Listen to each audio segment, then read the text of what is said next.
1000 দিন। কয় হাজার দিন? 70 জন ফেরেশতা। কতজন? 1000 দিন 70 জন ফেরেশতা লাগাতার সওয়াব লিখতে থাকবে যদি আপনি একটা দুরূদ শরীফ পড়েন। সুবহানাল্লাহ বলেন। সেই দুরূদ শরীফটা কি? জাযাল্লাহু আন্না মুহাম্মাদান সাল্লাল্লাহু আলাইহি ওয়াসাল্লামা মা হুয়া আহলুহু।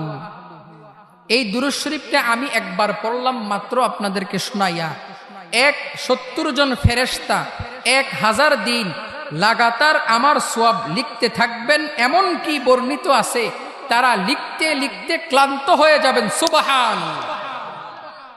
আসেন একটু পড়ব, একবার পরে দোয়া করব, আর এটা মুখস্থ করে নেবেন মুতামিম শাহ হুজুরের কাছে এসে। মনে থাকবে ইনশাআল্লাহ। মাশাআল্লাহ মাশাআল্লাহ। বলেন জাযাল্লাহু আন্না